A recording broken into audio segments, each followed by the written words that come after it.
મારું નામ છે વિજય પટેલ. 5 બના ક્લાસની અંદર આપણે ફરીથી એકવાર હાજર છીએ અને આજે આપણો જે આજનો ગણિતનો મુદ્દો છે બાળકો, 3 ની સ્થાન કિંમત જણાવો. આપણી પાસે ઘણી બધી રકમ છે અને 5 બના આજે જેમ કહેવાય ને કે મીડિયમ વિદ્યાર્થીએ આ 3 ની આ રકમની અંદર સ્થાન કિંમત શોધી બતાવશે. આજે આપણી પાસે 5 બના મીડિયમ વિદ્યાર્થી છે જે 3 ની સ્થાન કિંમત બતાવશે.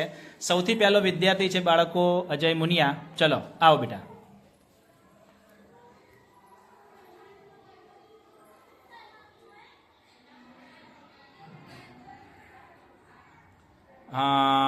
તમે ભૂલ કરી દીધી બેટા. તમે 3 ની જગ્યાએ 2 ની સ્થાન કિંમત બતાવી દીધી. ઉપર રકમ શું લખેલી છે? 3. તમે તો 2 કર્યા. તો વિચારો, ચલો સાચું લખ્યું કે ખોટું લખ્યું? હા, તો સાચું લખવા માટે શું કરશું? ચલો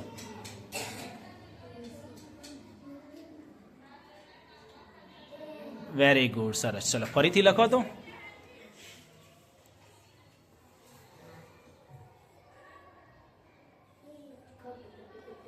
ચલો પાછું તમે જવાબ ખોટો લખી દીધો છે બાળક બેટા.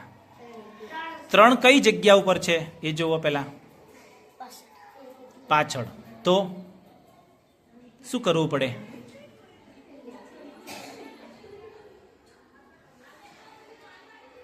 પહેલા ભૂસી કાઢો.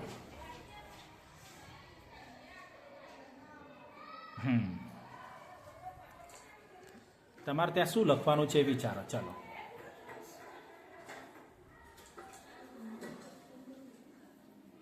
ફાવશે?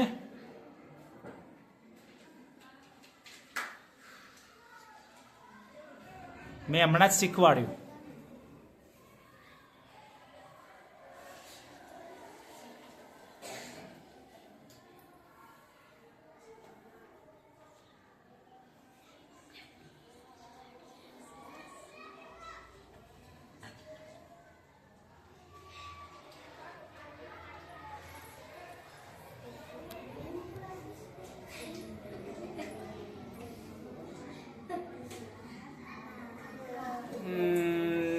બસ લખી રહ્યા.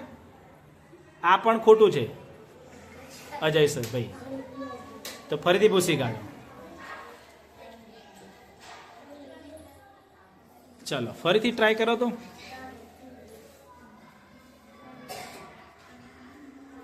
ફાવશે? એક કામ કરો, તમે ત્યાં સાઈડમાં ઉભા રહો. આપણી પાસે બીજો વિદ્યાર્થી છે ગુંડિયા સાલમ. ચલાવો બેટા તમે. આપો પેન એને.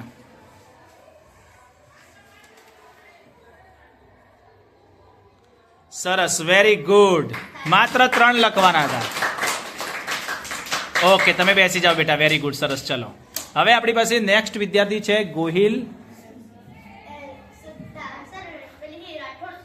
રાઠોડ સુમિત. ચલો વેરી ગુડ. આવો તમે લખો તો એના પછીની રકમમાં.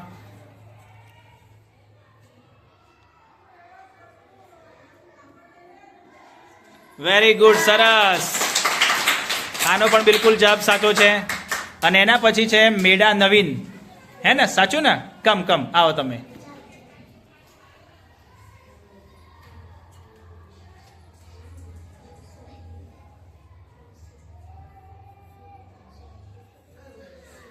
વેરી ગુડ, સરસ. ચલો તો આ બધાની સંખ્યા પહેલાની 3, બીજાની 300 ને ત્રીજાની પણ 300 આ રીતે થતી હતી ભાઈ.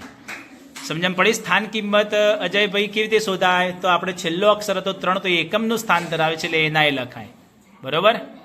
પછી નીચે જો 301 લખ્યું છે એટલે એમાં પાછળ જેટલા હોય આંકડા એટલા શૂન્ય મુકાય એટલે 300 થાય. ત્રીજામાં પણ જો 301 છે એમાં પણ 300 થતું હતું. હવે તમે ચોથા નંબરની સંખ્યાનું લખી બતાવજો સ્થાન કિંમત. ચલો જોઈએ કે આવડે છે કે નહીં. તમારે પહેલાં તો ભૂલ પડી હતી પણ હવે જોઈએ કેટલું લખો છો.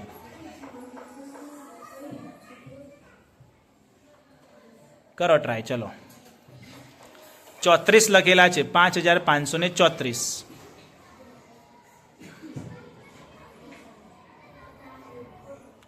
ભાઈ 3 ની સ્થાન કિંમત પેલું ઉપર રકમ જો.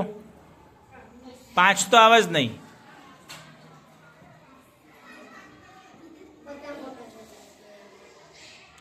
ત્રણની સ્થાન કિંમત કહો. 3 ક્યાં હે એ એટલું જ લખવાનું. એની જ વાત કરો.